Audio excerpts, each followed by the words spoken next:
This is ContraZoom, where we go back and forth about film. I'm Dakota Arsenault. And I'm Rachel Ho. On today's episode, we are looking back at this year's Toronto Japanese Film Festival. The festival ran from June 16th to the 30th, and it celebrates the best Japanese films that are being shown either in Canada or internationally for the first time. This is the second year we have covered the fest after last year on episode 155, Toronto Japanese Film Festival, where we had special guest Naomi Wada-Platt come on and talk about the films. I once again had a fun time experiencing the best new films coming out of Japan, but how did you find this year's festival, Rachel? It was great. I actually got to go in person this year, which was incredible, because last year, obviously with COVID, everything was online. So this year, I actually was able to go and watch, I think it was 3 movies in person at I'll get this correct, the Japanese Canadian Culture Center. I've seen photos of it. It looks really nice. It's a very, very cool building. So they do a lot of stuff inside, that doesn't make sense. They do a lot of stuff inside. They have some martial arts lessons there. I know that they used to, so this was based off their website. I don't know if they continued to do this post-COVID, but they had sushi making and origami courses and things like that. They have a little museum as well inside. It's very quaint, but it's a really cool place, and they seem to put on a lot of events for the Japanese community in Toronto. And the film festival's good. They do it in this huge auditorium. Admittedly, the seats are not the most comfortable. And I did see people, the first film that I went to, I saw an older couple with seat cushions in a bag. And I looked at them, and I kind of thought, aren't they adorable, these older people bringing in seat cushions? But then I saw everybody basically doing that, and I was like, oh, I'm the idiot here, and I didn't have a seat cushion. And they were kind of necessary. But overall, it was cool. It was very, very well run, and they had, a pretty good turnout too, especially for, we'll talk about it towards the end, but It's a Flickering Life, that one, I think it was nearly sold out. They had a really, really good turnout to the festival, and it's nice going back in person. I say back, I'd never been before, but it's nice to do things in person, going to watch a movie. Yeah, I wish I could have seen it in person. Obviously, I'm not in Toronto anymore. I'm in Vancouver, as listeners probably know by now. So I only got to watch them from the comfort of my comfortable couch. So I don't know. I guess I had that going for me over you. I got to do that too, though, with some movies. So, fair enough. I had best of both worlds. You just had one world. This is what you get for going to the West Coast. Yeah, that is what I get. Before we start, I definitely want to give a huge thank you to Virginia Kelly for hooking us up with media passes and giving us access to all the great Japanese films that we were able to see this year. Now, let's get started. We're going to talk about 5 movies today. 3 of them we both saw, so we can actually have a proper discussion, whereas the other ones are just sort of briefly touching on it a little bit. So the main topic of today is going to be 3 films that we're going to be discussing. And the first one is a movie called Midnight Swan, which is a very interesting film. And I'll read the IMDb plot summary for it. Nagisa is transgender. She grew up in Hiroshima as a man, but now lives in Shinjuku, Tokyo, as a woman. Due to an incident, she begins to live with a middle school student, Ichika, who is a distant relative. Ichika has been neglected by her mother, Saori. From living in solitude by herself to now living with Ichika, Nagase develops maternal instincts for the first time.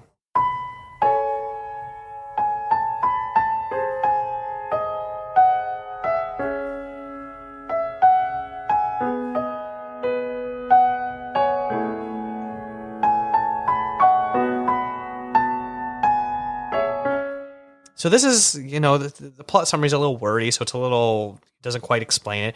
But you have Nagisa, who is working in some sort of a queer cabaret club where her and other trans women do this sort of ballet dance recital thing. And then once they're done performing, they basically sort of, I don't want to call them escorts, but they keep the clientele happy by visiting them and sitting with them. And I'm guessing the clients are then buying them drinks, and that's sort of how they make their money.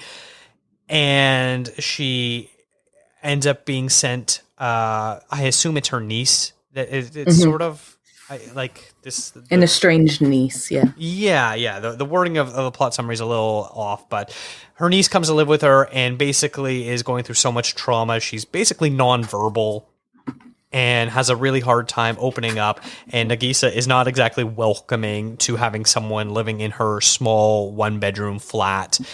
And her niece ends up finding this ballet studio and ends up taking classes there. And that's how she kind of regains her confidence, is able to open up. She makes some friends, and her ballet teacher believes in her. And the fact that her aunt is also a dancer, that's something that eventually brings them together. But it's also just very interesting because we don't really get a lot of queer stories coming out of Japan, especially transgender stories.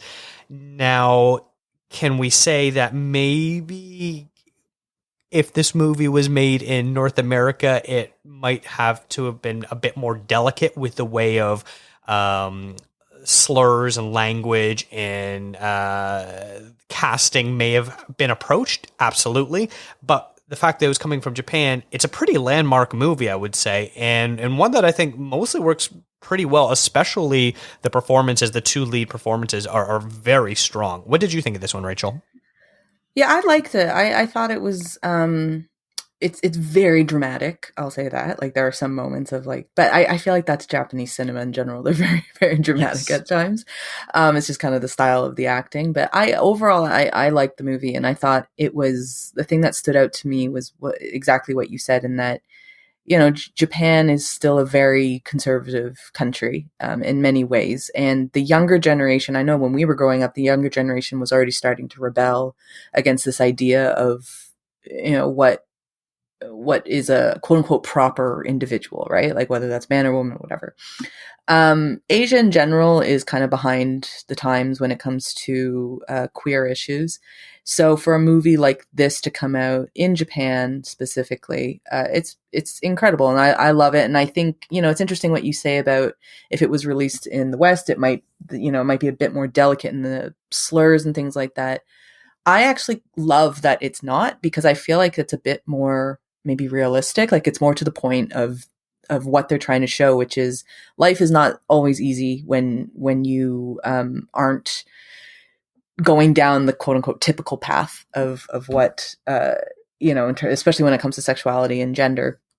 So, you know, I like that it's very abrasive. I like that it doesn't have that filter. The casting is interesting. It's Kusanagi is he's a cis man who was cast in the role as a transgender woman. You know, it didn't really well, from what I could see, I mean, I can't read Japanese, so maybe it did make a bigger stir than we realized, but, you know, I didn't really hear that too much coming out. Maybe that's more of a Western issue, as opposed to an international one. But yeah, I thought it's a well done movie. It hits on a topic that I don't think we see too often, not just in Japan, but in Asia as in general as a continent. So it's refreshing. And I like that they did a premiere here in Canada, or in Toronto rather.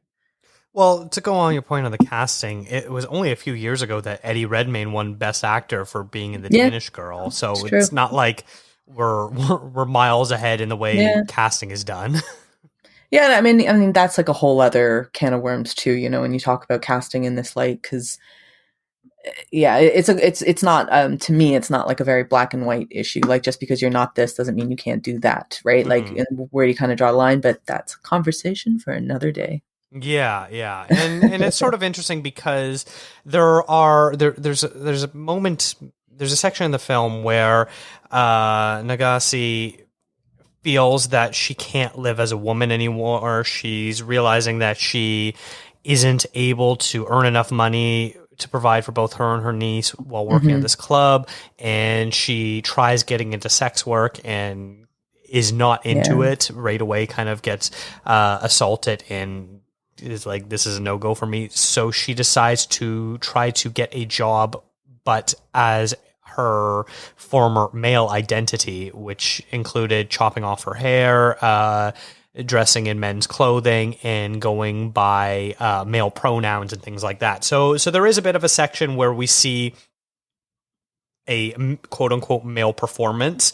So maybe that's something they're looking for. I don't really know, but it's sort of interesting. This movie actually won Best Film at the Japanese Academy Awards last year. So this is a pretty big deal. I don't follow the sort of the Japanese movie news cycles and things like that, so I wasn't really aware of this movie. But when I saw the lineup and you're reading all the press blurbs, and I was like, oh, and this movie won Best Film at the Japanese Academy Awards. I'm like, oh, that's actually pretty interesting. This kind of makes me want to check it out. So that's why I checked it out, and I'm glad I did. I think maybe the highlights of this movie involves dance, and the young girl who plays the niece was cast specifically because she is a very highly regarded ballerina. She's not an actor.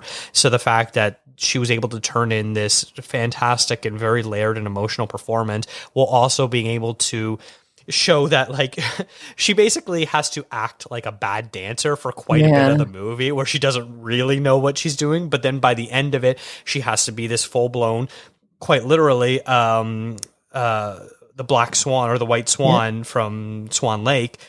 You have to be able to do that. And that's one of the most complicated, difficult dances to perform as a dancer. And so they needed an actor to be able to do that as well. And she definitely nailed all of that.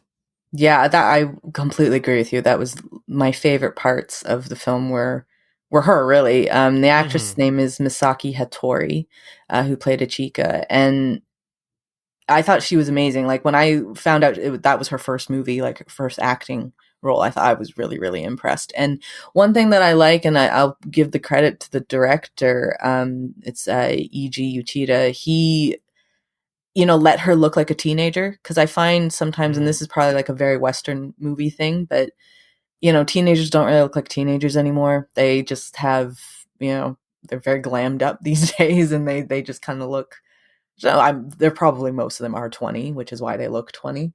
But I like that Ichika actually looked like a teenager. Like they didn't really put much makeup on her. They just let her be a kid, and I enjoyed that. So, I love the dancing though. I thought she was incredible, and just even beyond the dancing, her acting was tremendous. I think the one last thing I kind of want to talk about, it's not necessarily a problem with the movie, but more of what the hell is going on in Japan. There is a pivotal moment in the movie where Ichika and her new friend realize that Ichika needs some money to pay for her dance lessons, and so she takes her to, I don't know, this place where older men take photographs of young underage girls, and to do private sessions they want like either bathing suit or lingerie costumes for these kids. And I'm watching this like, what the hell is going on over there? Did that creep you out as much as it creeped me out? I mean, it creeped me out. Is it bad to say I'm not surprised?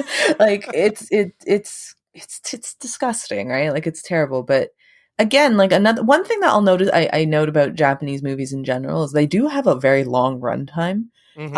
They incorporate a lot of stuff, especially dramas. Like, they throw in a lot of different issues. And I thought this was an interesting one to look at because, they're teenagers. And so they're looking at the life of two teenagers, so Ichika and her friend. And, there is, because it's a contemporary film, so it's set in today, and they incorporate phones and social media, and they want to show kind of the danger of that. Like, and it's very troubling. It's very, there's another movie that I saw during the festival. You didn't get to catch it, but you're going to catch it for Fantasia, which is called Baby Assassins. And we can talk about it then. But they have not exactly the same thing, but something adjacent to that in that film, in terms of like using young girls in a service type issue, and not necessarily like a sexual thing. Well, it's kind of sexual, but like not sex work. I should put it that way. So yeah, it's I don't know. It is disturbing. It's creepy, but yeah, I mean, it doesn't shock me that kind of stuff goes on.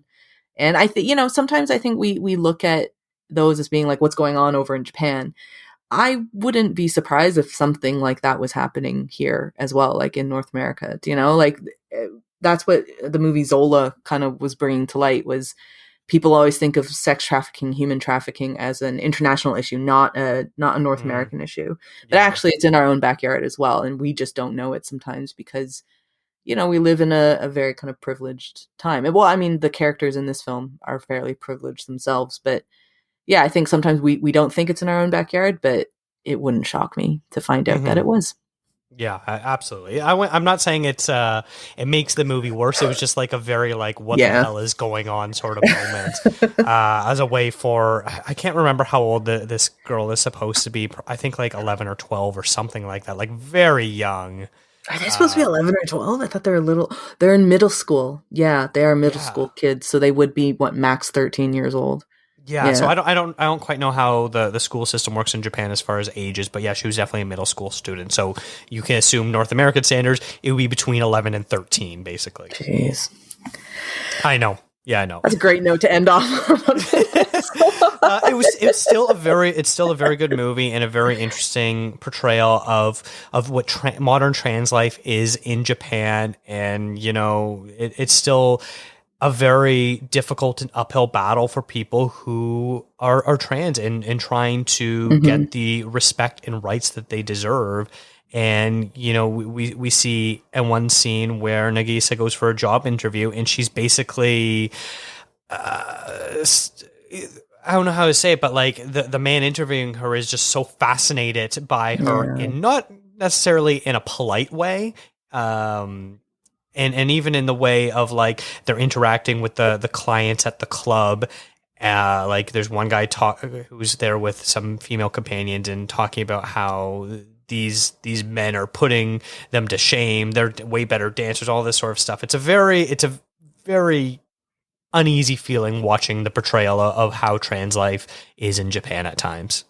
Definitely, and I'm sure. I mean, you and I can't speak to this, but you know, it wouldn't surprise me again if this wasn't necessarily just an issue in Japan, but everywhere. You know, it's becoming more common to be out and to be kind of open about these types of things. Not to say that all of a sudden trans people just existed in the last few years, but the road is a tough one. It's a challenge because we're not, society in general, like I'd say around the world, we're not quite there yet in terms of being that accepting or, you know, that open to people who are unlike ourselves.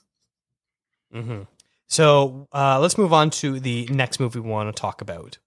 So this is a document, the only documentary in the film festival, and it's called The Pursuit of Perfection. And it is a food documentary, which is usually, I think, the best type of documentary there is, because usually you get to watch some of the greatest food and they have really beautiful shots of it.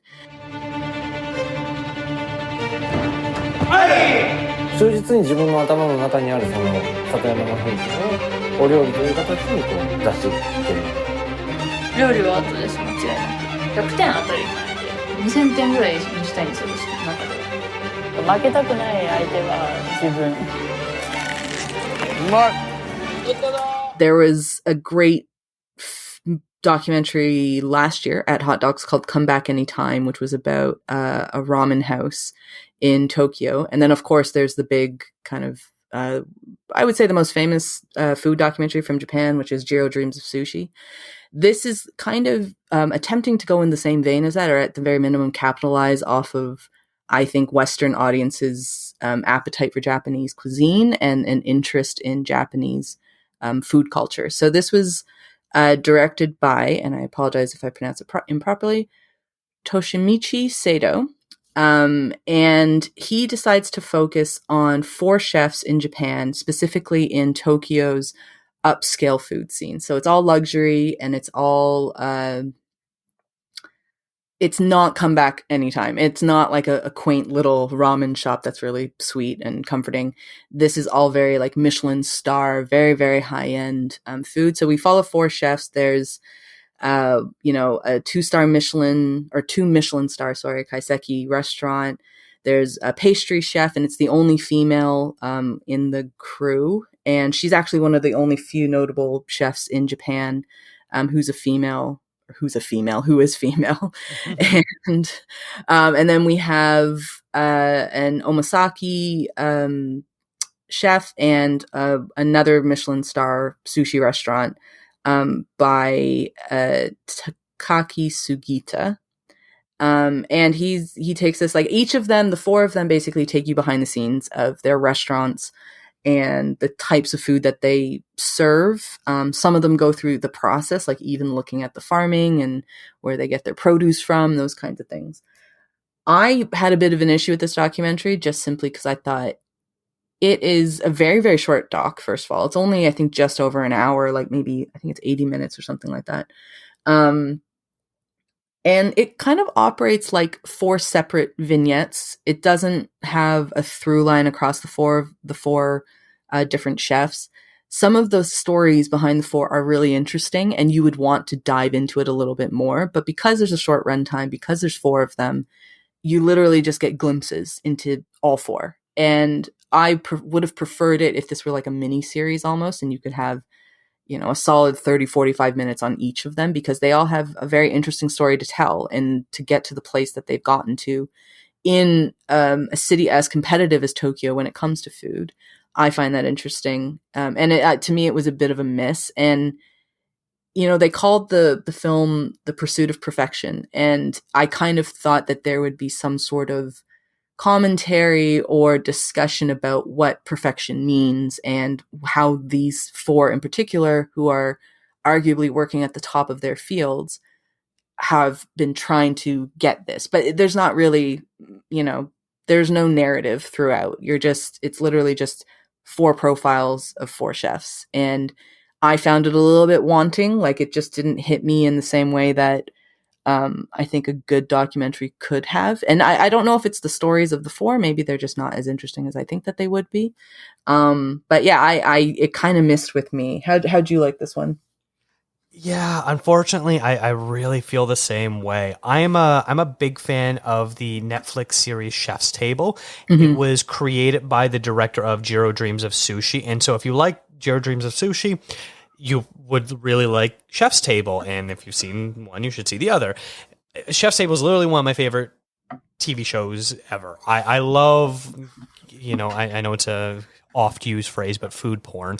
But I sort of really love that look into food documentary style. And Chef's Table sort of really nailed down the format. It's sort of funny. I can write out an episode right now where you figure out the highs of what the current chef is doing, and then you find out their backstory, and then you find out what their breaking point was, where they needed to rebuild themselves and rebrand themselves, and how they overcame it, and how it influenced their menu, and then towards the end, it all sort of comes back together where you get shots of the different dishes and how that relates to their childhood, how they came up, what their big struggle was, what they've done since they've made it big, all that. And it all sort of wraps up very neatly in this 1 hour segment. And it's beautiful. It's wonderful. Literally some of the most eye-watering, mouth-watering food you'll ever see in your life. And it isn't just, the Michelin stars. It's, people that work in food stands. It's people that have experimental restaurants, people that just want to work, at an airport restaurant, sort of thing like that. It's all very varied.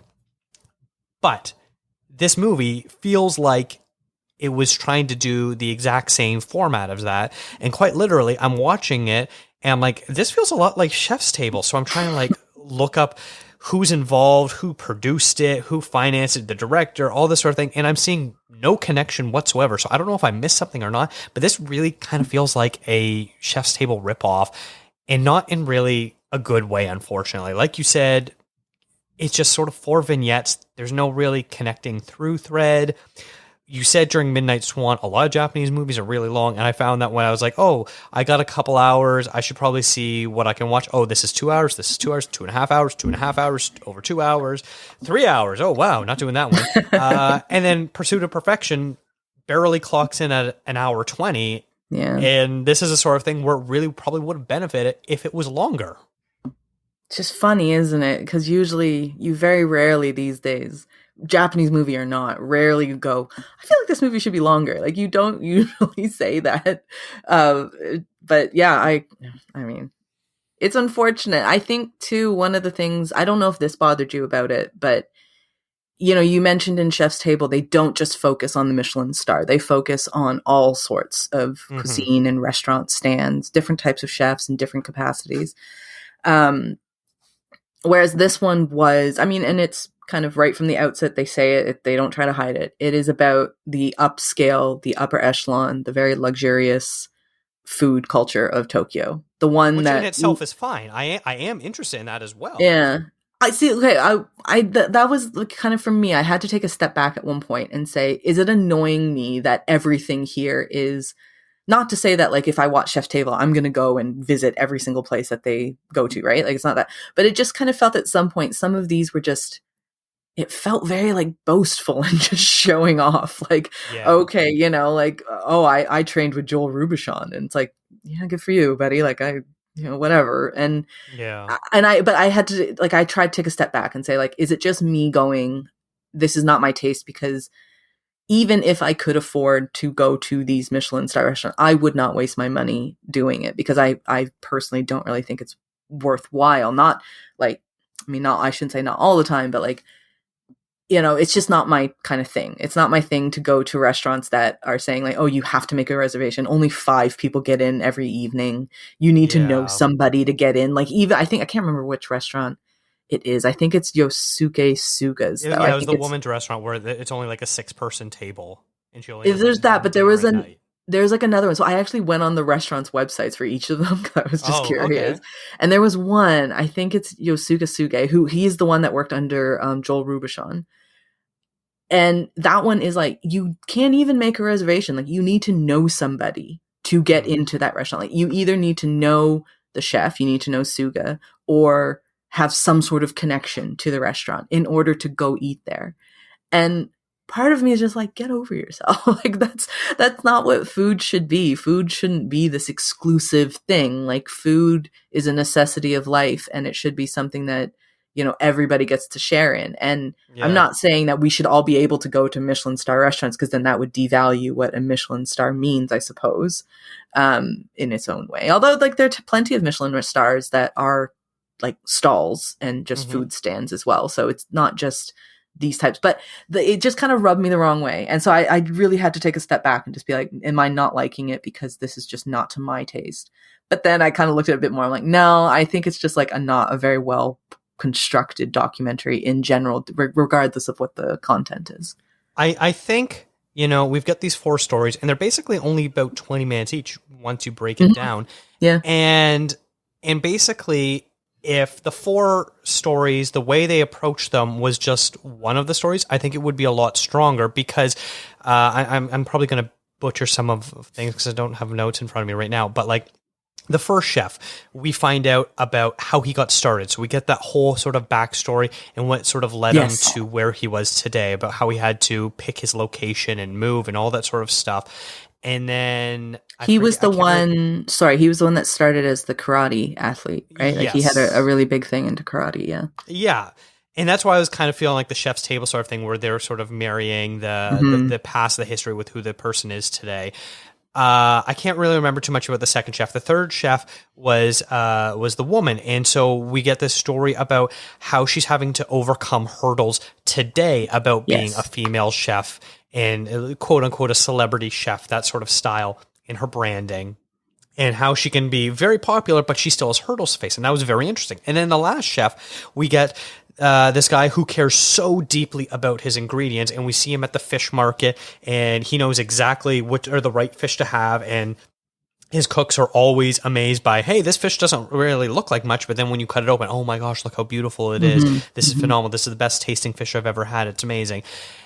All those sort of things are very interesting, but because we only get one aspect per chef, it just sort of feels a bit like an incomplete picture, where that's where I'm wanting more. If we just had the one chef who we learn about their background and how they got started and who they trained under, and then what sort of struggles are they facing today, and then how do they go about their day to achieve this pursuit of perfection, the way they shop for groceries, what's their relationship with food and nature and everything else, their entire ecosystem, I think it would work a lot better. But because each one was so compartmentalized of, you're only going to focus about this because you only have 20 minutes, And then not only are you sort of interviewing the chefs and showing the restaurant, you're also getting some talking heads as well, which basically just takes up airtime because we're not seeing more They of the were chefs so at that point. useless, weren't they? Those talking heads. A little bit. I found them really useless, and I'm not trying to make this a race thing, but it was like just two white people talking. I'm like, why are we listening to these guys about this? It was very random for like a Japanese documentary, and everything was in Japanese except for these two, like the only two talking heads. Yeah. Were out of, I don't know, it's like New York or something, let's just say.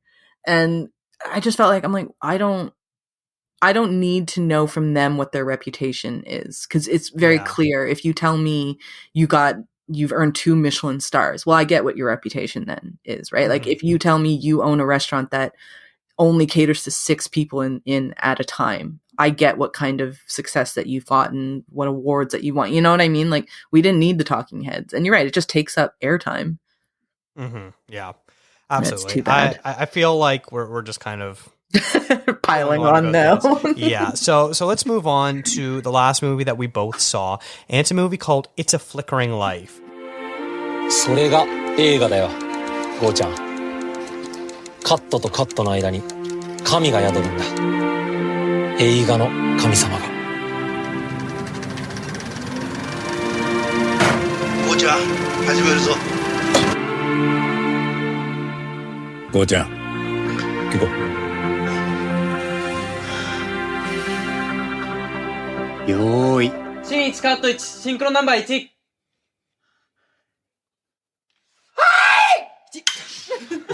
And it is a tale of love and friendship spanning a lifetime. The quote-unquote god of cinema that Go has worshipped since he was young will transcend time and work a miracle in the lives of one family. And this was directed by Yoji Yamada. This is a very interesting one because it's a movie that takes place in 2 different timelines. You've got the modern day where you've got this older couple who are approaching the end of their lives and are sort of struggling to make ends meet. The husband Go is a gambling addict and has loan sharks chasing after him, and so his wife and daughter give him an ultimatum of, they take away his bank cards and his credit cards, and he can only use money he gets from his pension.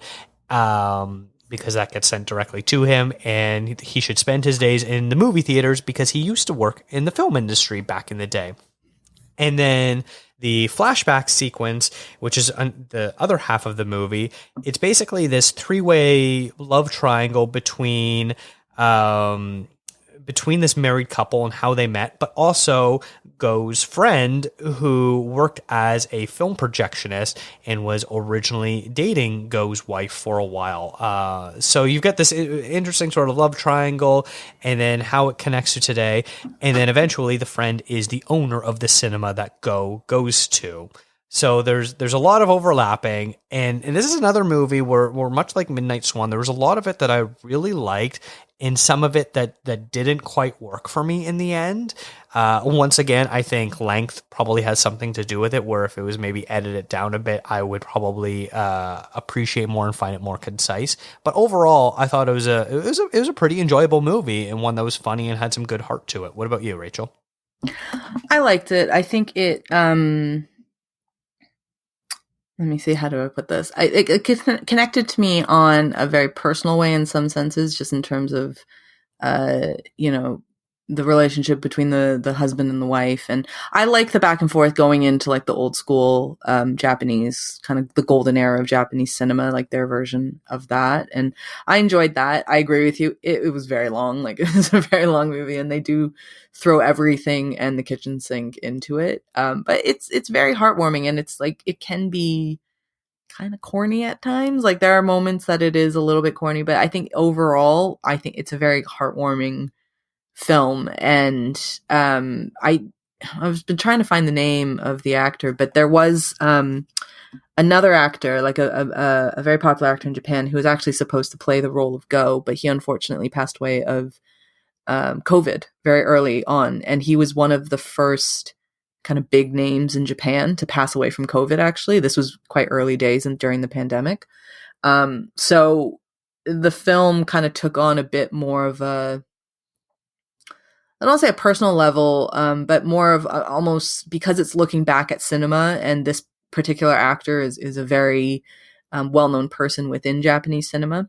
I think it kind of took on a bit of a different meaning and a bit more heart and a bit more emotion just because of that. No, I shouldn't say just because he did pass away.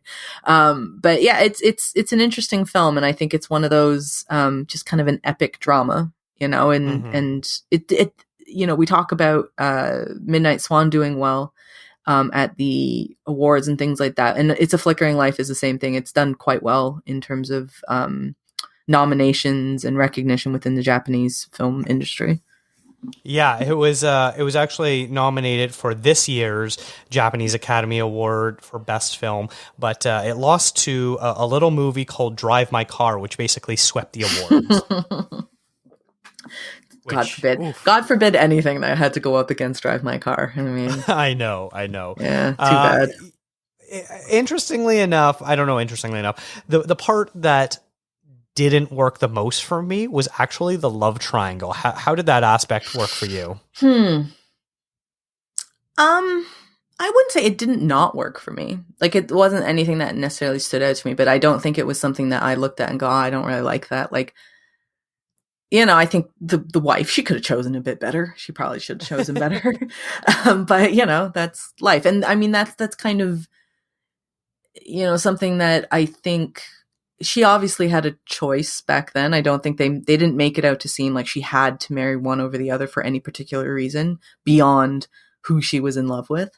But it's something that I often talk a lot with friends, and it's about, are that generation of women feeling stuck in relationships and feeling like they can't move on for whatever reason, whether it's a societal expectation or financial and economic considerations, things like that. And it's a topic that has come up quite a bit in the last few months for no reason whatsoever with me and my friendship group. Honestly, nobody's parents are going through a divorce. Nothing is happening. It's just something that we've just been talking about. And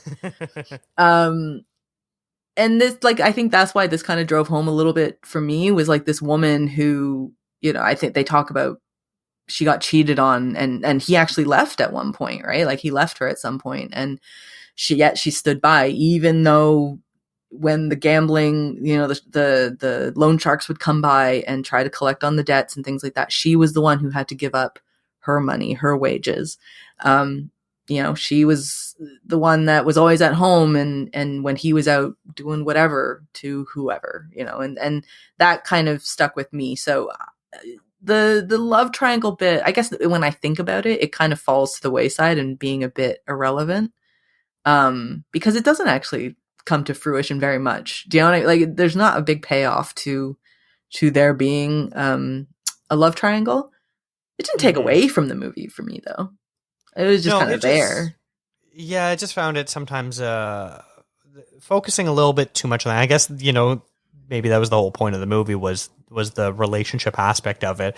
It just got a little too much at some points, where they're like, no, you take her. No, you take her. No, you take her. You deserve her. And it was just like, okay, guys, maybe just ask the woman her. What she wants. And that is, again, it speaks to a generation of that, hopefully our generation and younger than us, move beyond that kind of thinking. But I mean, it's very common still, even in the parents and our parents' generation, to think you get to decide, the woman is a property, more or less. Oh, you take her. No, I'll take her. That, something to fight over, if that makes sense. It's, but it is legit. I just think that now that you've mentioned it, I just think there wasn't really a payoff to it, because it's not like it broke up a friendship. Spoiler alert, didn't break up a friendship. And they were all kind of just chilling together, even though they were both clearly in love with her, and she obviously chose the wrong. Maybe that's kind of the payoff, I suppose, is the fact that she led this life that was quite miserable at times, and anybody watching it would just yell at her. I mean, at one point, the daughter does yell at the mother and say, why didn't you leave? What's wrong with you? Why would you just stay? And you kind of think, well, there was another man that maybe she would have had a much better life with had she gone with him. But again, it kind of doesn't usurp the fact that they just kept saying, you take her, Yeah, which is weird. Yeah. Yeah. But I think the part that worked the best for me was actually, maybe it's because I work in the film industry, I love looking back and seeing what it was like filming movies. And I feel like they probably tried to make it as accurate as possible. It's funny, when we first see them watching this older movie, I thought it was a real older movie. So I'm Googling, I'm like, what movie is this? Because it clearly looked like it was some sort of a play on like an Ozu movie or something like that. And so I'm like, oh, what movie is this? And then like 10 minutes later, they show literally them filming the scene that you saw on screen. I'm like, oh, it's made up for this movie. But that did a good job then. They did a really good job. Yeah, I guess so. Yeah. But I think they did such a good job of like building that world and showing how they made movies. And then of course the whole projection aspect of it, which is now a bygone era. I thought all that stuff was absolutely fascinating. I love the projectionist stuff. That was probably the thing that I enjoyed the most, was just like, they have a little comedic bit where like he's an older gentleman and he's lifting up like this massive reel, and he just kind of does it, whereas the young guy before him was like struggling to like lift up, and then the guy's just like, just get out of here, like let me lift this real quick. I think he like drops it on his toe or something like that. Yeah. It's such an obvious comedic bit, but it still was very funny. Yes. I still enjoyed it. It was still very funny. Yeah, I like the projectionist stuff in particular. Like it makes me sad that we don't really do that anymore. Like movie theaters, I suppose they just push a button and there she goes. But yeah, I remember like it's something that I don't even think about. Like, what was the last time that you saw a movie? I mean, every now and then you can go watch movies that are on film still. Like if you're in Toronto, like TIFF Lightbox, they always do film reels and things like that. But like, special 35 or 70 millimeter. Yeah, exactly. But like, just the last time that you were in a movie theater, just like a normal theater and not a special one, and you just watch movies and they had, Fast and the Furious on film. Like that's, you kind of forget about that. And then it made me think back to like being a kid, and sometimes the reel would stop or something was wrong, and the projectionist would have to come in and like fix it and doing that. And you forget that was like a proper job, like that required a lot of training. And, even though they were teenagers, a lot of them were teenagers doing it, like they still had to know what they were doing. Like it was quite a specific vocation at the time. And now it's obviously gone. Yeah. Yeah. Which is a real shame. It is. Watching this movie also kind of reaffirmed that like, my life goal would be to own my own boutique movie theater where I get to program what I want to watch, basically. I'd love to do that too. That'd be amazing. That is a pretty sweet gig to have, to like, to curate your own films, like film catalogs, and I don't know, learn how to be a projectionist as well. You could try to do that. That'd be cool. And then of course they showed the reality of what it's like owning your own independent movie theater today, where they almost shut down at the end if it isn't for the guy winning a grant and donating the money, that they're probably still going to shut down anyways within a year, but it prolongs it a little bit. I'm always distracted now when movies try to incorporate COVID, and I didn't think it was necessary, other than the having to leave space in the theater between seats. It wasn't really needed for me. I'm still of two minds about that, because on one hand, it was set in, I don't know if actually it was, I'm trying to think back now, was it set specifically in 2020, 2022, whatever, or 2021 or whatever? Something like that, because there's a scene where they're watching the news and they're talking about the virus. Right. I don't know. To me, if you're going to set a movie and the time period is 2020, 2019, 2021, I just said that way out of order. 2019 to 2021. If you are going to set a movie during that time, it does feel weird to not do that then. Like, to me, you're making a choice because that's what it was. Do you know what I mean? Like, that would be like setting a movie in 1940 and just being like, there was no World War. It's okay. Don't worry about it. Like, things were fine.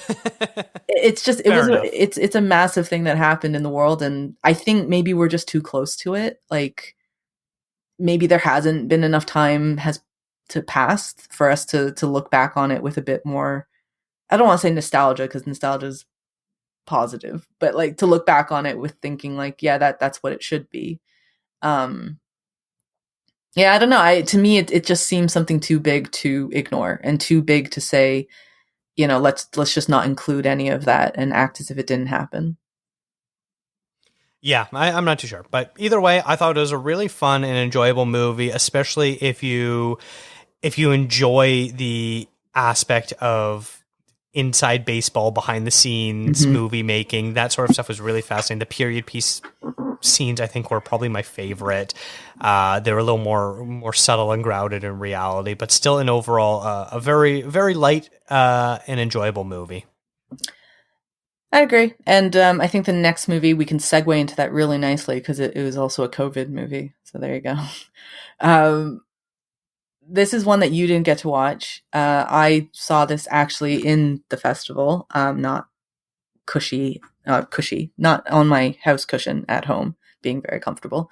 And it's called Ribbon, and it is the directorial debut of a Japanese actress named N-O-N. And it's set basically right at the beginning of the pandemic. The first few shots are she is an art student in her final year of school, and they have a big art project or a big showcase, let's say, like a kind of a gallery for their end of year projects.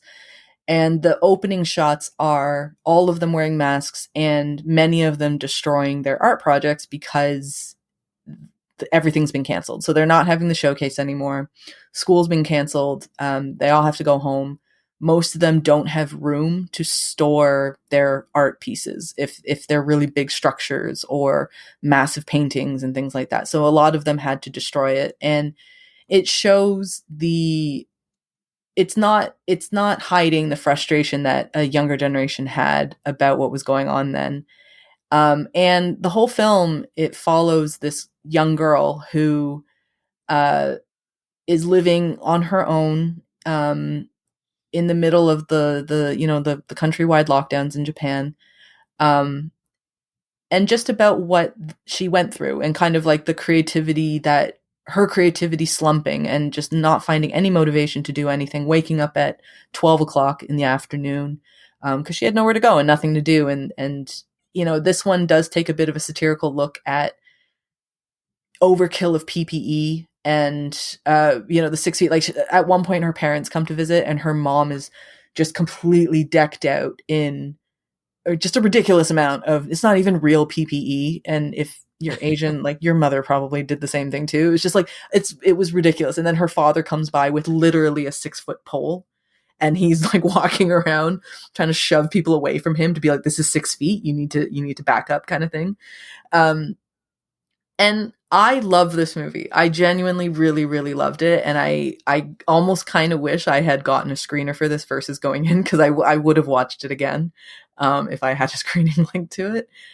It's just, I think about the COVID pandemic period quite a bit and just the way that it's changed the world. And I think you and I in particular, Dakota, like we're kind of lucky in our age that we're not in our early to mid 20s and going through this, because I actually think that's probably the crappiest age to have to go through all this nonsense. Because, you couldn't go travel. You couldn't go do the stupid things that you're supposed to be doing when you're in your 20s, because you got to be home and you got to be safe and, taking care of others and things like that. And this movie in particular looks at art students. So like people who are working in the creative businesses and industries. And I don't know. I really felt a good connection with the film, and just I like that it's a coming of age tale set during this time period, and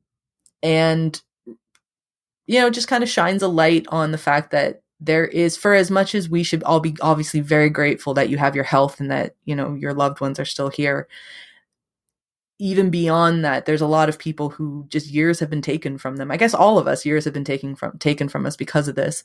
But for some people, the degree that has impacted their life is a bit more than others. So I really enjoyed it. I thought it was like a really heartfelt movie. It's very, very funny at times as well, which I enjoyed. And like we were just saying with It's a Flickering Life, like maybe we haven't had enough space. But I was thinking about that movie with Anne Hathaway and Chiwetel Ejiofor. The name of it. Yeah. Oh, right. Yeah. Thank you. Lockdown. So they make jokes about like, oh, toilet paper, everyone's buying it up and things. But that came out in, I believe, I want to say like November 2020. And it was not a great time for a movie like that to come out because I don't think the vaccine was available yet. Things were still really bad. But now maybe I think we've gotten enough space that we can laugh at it. Like when you see the man with the 6-foot pole, like it is funny because it's just showing us we were very paranoid and very ridiculous at that time. And, maybe we can kind of laugh at ourselves, but I mean, I don't know. There might be other people who watch it and go too soon, right? But I personally found it very amusing. And I really enjoyed this movie. And it's the first time director, as I said already. And that was the only reason I wanted to watch it was because I enjoy seeing what first time directors do. And it seems that I was looking it up, she has so much support in the Japanese film industry. So there were a lot of people, like very well respected and very well known figures in the Japanese film industry who helped her out with this movie, including the actors who played her parents. They're quite big shots in Japan. So I think that's really cool. And I would love to see whatever she comes out with next. Interesting. Well, that's good. Yeah, I'm sad I missed that one then. The movie I want to talk about very, very briefly that I saw was a movie called The Last Days of the Samurai. It was directed by Takashi Koizumi. And it's about the last samurai who led an army of 690 against an enemy of 50,000. In 1867, political power returned to the emperor, and 260 years of the Tokugawa shogunate came to an end, resulting in the domains being divided either into the Eastern Army or the Western Army. And it keeps going on because it's a very long IMDb plot summary, so I'm not going to keep reading it. This was one I was very excited for because I love samurai movies, and so I kind of the first thing I did when I saw the TJFF program I was like, oh, okay, what samurai movies do they have this year? So I saw this one, I was very excited, and the blurb about it says that the director Koizumi was a protege of Akira Kurosawa. He worked as a assistant director on Ron, and so I was like, ooh, okay, all right, I like the pedigree here. I'm a big Kurosawa fan. It's got the samurai. This all really sounds right up in my alley, and they're advertising it not necessarily as a action epic, but instead more of a political drama. I was like, okay, that's kind of a unique twist on the samurai genre. Unfortunately, I feel really bad because it just didn't really hold my attention. I struggled with this one. I had to watch it in small parts because I just wasn't able to stay hooked into it. My biggest issue might be because I'm not Japanese. I don't know how popular or well-known the history of this era of Japan is, but I had no idea what was happening. There's a very brief introduction at the beginning of, hey, this is what's happening in the world of Japan. There's outside Western forces that are trying to exude power over the country, and this is how the country is sort of reacting, both at a macro and micro levels and stuff like that. So I'm like, okay, I'm with you a little bit. Don't really know this history, but that's fine. I'm sure you'll explain it to me. The problem was it's one of those movies that just goes too in depth with some of the information, and I just didn't know what any of it meant. None of it had any sort of bearing with me. At least if it's a World War II movie, I'm like, okay, I got a general idea of what was happening in Germany and Poland and England and the US, Japan. I know all that sort of information of what's going on geopolitically, but this I just had no reference points, and it probably really hurt my ability to enjoy the film. That's interesting that would, because I know how into it you are, so it's kind of interesting that there's you wouldn't be able to grasp onto it. So it must be a very, very, very niche kind of thing. Do you know what I mean? Because I would say you have more knowledge than the average bear about this kind of stuff. And yeah, so if you were saying that, I probably would have been completely lost. Yeah, and I don't know, maybe it was just the fact that it was a little too talky. I know it, advertising it as a political drama, I that's what I found interesting. But unfortunately, I feel like it went too far into that and even left some of the political stuff to just be a family drama at times, which kind of really deviated from the plot. And so I was like, wait, and so who is this person? How are they related? Okay, so they're bowing to this person, so they're somehow lower rank or subservient to them, or they're their elder. Are they related? What's exactly going on here? So I don't know if I just like every once in a while was missing key details or what. It was shot beautifully. I really liked the look of it. I thought the performances were quite strong. It just didn't connect with me, and maybe it was me, a problem with me and not necessarily the movie. I don't quite know, but I feel bad that I didn't enjoy it, even though, you know, looking at it beforehand, it checked all the boxes for me. I mean, it happens sometimes, right? Like, we could go back. We're not going to keep piling on to The Pursuit of Perfection, but like, even when you look at that on paper, I think both of us were very drawn to that film, right? And it just kind of doesn't work. Sometimes it just doesn't work. And yeah, what are you going to do? Like, c'est la vie, right? Like, there's so many things that work really nicely on paper, or they don't. Like, you can read a synopsis and be like, I don't see why I would be interested in this in the slightest. And then you actually watch it, and it's quite good. It's the joy of film, in case you didn't know. The joy of film. It's the joy of film. I think that is a great wrapping up point.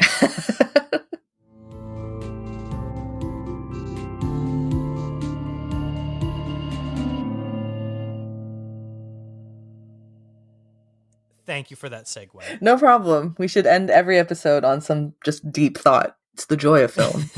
That's what we should be doing. Rachel, where can people find you, and what are you working on?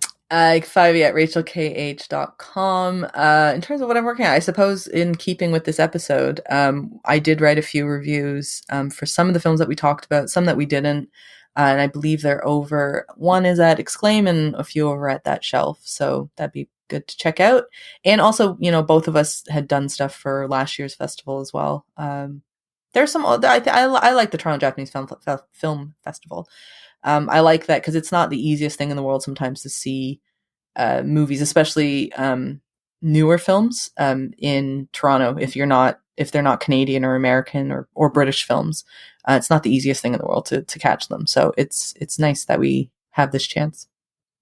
Yeah, I really enjoy getting to cover this festival. It's a fun way, like you said, to experience cinema that we just don't really get. Like, you look at the types of movies that are nominated for the Japanese Academy Awards, and outside of Drive My Car, I don't think any of those movies were really released at all over here on streaming platforms, in theaters, things like that. So this is a fantastic way to get involved in international cinema. And if you like Japanese movies, stuff like Drive My Car, you would definitely be into the movies that are playing at the Toronto Japanese Film Festival. I know it's already over, but next year, hopefully people check it out. I did a preview piece for the festival, and hopefully people checked it out and maybe saw some movies that they were interested in as well.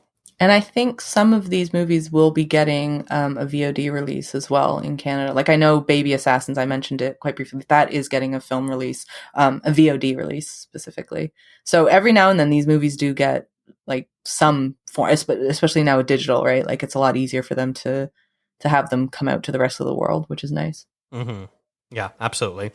And I will link to your reviews in the show notes for people to read as well. But you can follow this show on Instagram, Twitter, and Facebook at contrazoompod. And if you saw any movies during this year's Toronto Japanese Film Festival, send us an email, contrazoompod@gmail.com. Thank you to Eric and Kevin Smale for the theme music, and to Stephanie Pryor for the logo design. If you like to listen to podcasts on YouTube, we do post all the episodes there as well. Thanks for checking us out.